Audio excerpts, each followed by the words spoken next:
Welcome to Lunch at Circle TV. I'm Per Karlsson. I'm sitting here with Gifford Morley-Fletcher, Strategy Director at Sky. That's correct. Yep. Is it correct? Yep. And you will talk here today at Lunch at Circle about how really to make your website work better for you as a business. One of the points that you bring up is that the fact that we now have much more broadband connections changes things. Explain to us, why does it change things? It changes things because it means that many of the technologies that have been around for a long time, things like flash and video, are now accessible by everyone. Before, Flash was best known for many people as Skip Intro. In fact, there's that famous site, skipintro.com, which had endless selections of wonderful, pointless intros. Nowadays, it is possible to put real interactive content online and communicate with your clients in a much more interactive way. And the majority of internet users can access this content, whilst this did not used to be the case. It used to be a select few who would bother to access it at all, whilst everybody else just weren't interested in waiting for the download time, or were concerned about security. It's no longer the case, so such technologies as this are being widely used and well used. So what will this mean in practical terms? Will we have blinking and whirling and buzzing things all over the web pages now, or? I hope that there's not going to be blinking and whirling and buzzing anymore.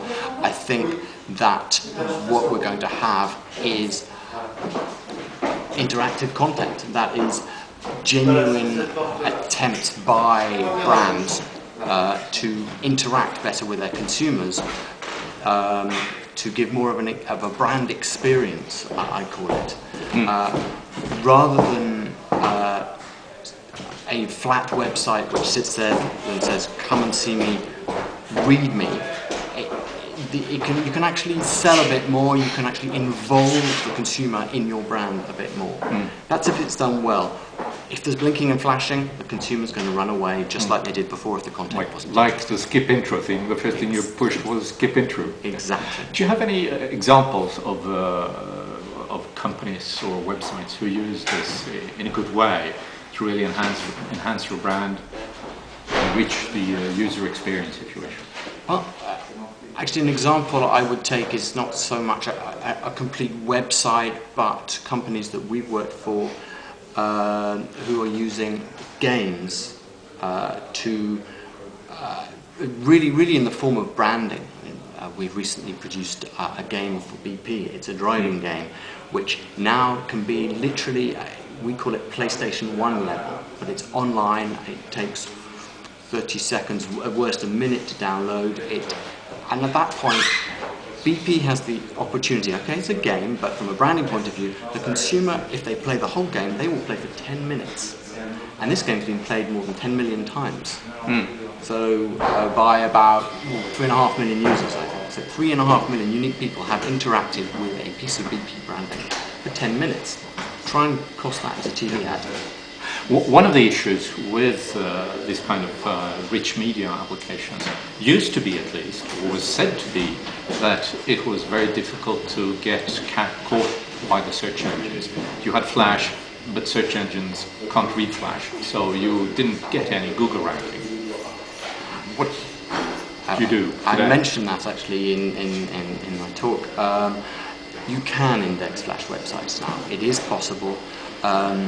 There was a stage where agencies were saying, yes, it's possible, but in fact they were not doing it in a way that was considered legal by Google, and sites like BMW and Hermes were briefly blacklisted before fixing the problem.